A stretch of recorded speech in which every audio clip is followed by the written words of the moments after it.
In this video, I am going to discuss about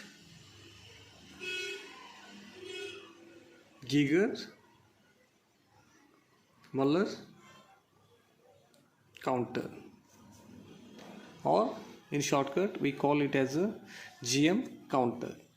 Okay, before going to start GM counter, let us discuss some of the basic points to understand GM counter. That is, here I am going to discuss the first point is ionization. Ionization is simple. Here I am going to consider an atom. It is the nucleus. Here around nucleus electrons are revolving, and let us suppose alpha particle, which is having a positive charge, is moving near to this atom, and because of its positive charge, the negative charge which is revolving in the atom, which gets attracted to this positive charge, and this electron is emitted from the atom. Then what we are going to get?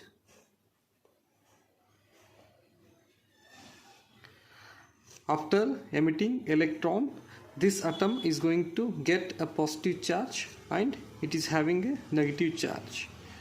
Here the alpha particle ionized the atom, that is, the atom gets positive charge. Here the alpha particle, which is moving with some kinetic energy, it ionized the atom. This is the ionization. Okay, and one more thing I am going to explain, that is Bremsstrahlung.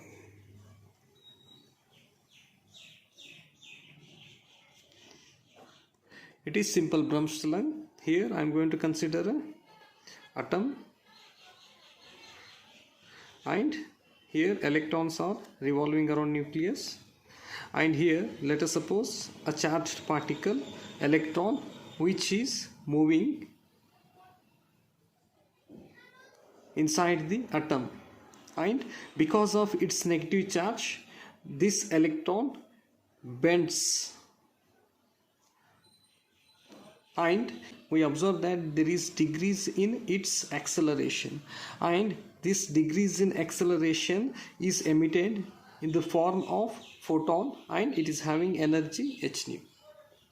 Bremsstrahlung is simple. Let us suppose a charged particle which moves in the atom, and because of its negative charges, the electron changes its path, and there is decrease in the acceleration, and this decrease in the acceleration is emitted in the form of photon. This is Bremsstrahlung. Okay, now let us see the construction of GM counter.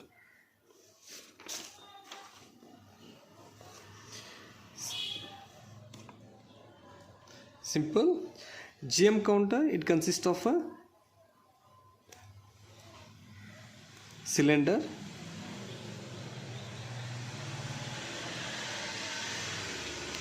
and it consists of a cylindrical chamber, and it is having a radiation window,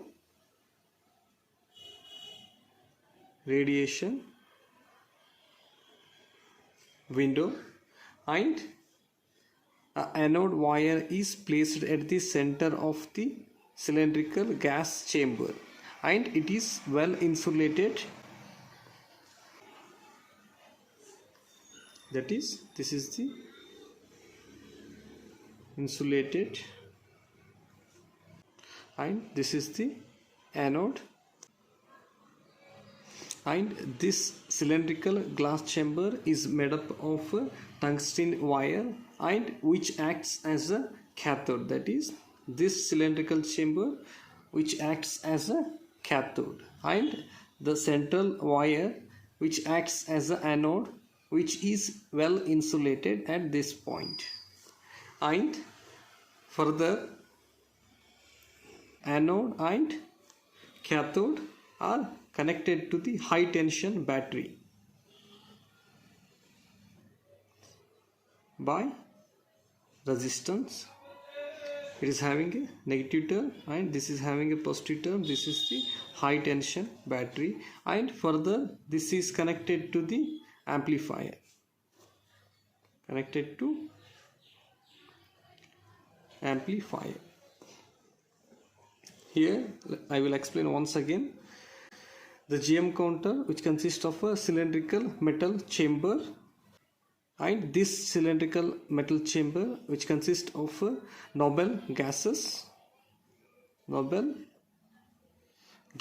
such as argon or helium. It consists of noble gases such as argon or helium, and this cylindrical chamber is made up of a fine, and this is made up of tungsten wire. And also quenching agent is added in the cylinder, that is quenching agent such as alcohol and methane is added in the cylinder, and the noble gases and quenching agent is in the ratio of 10:1. And one more thing, here the high tension battery produces 1000 to 3000 volts. It produces voltage of about 1000 to 3000 volts. Okay, this is all about construction of the Geiger-Müller counter. Okay, now let us see working of the Geiger-Müller counter.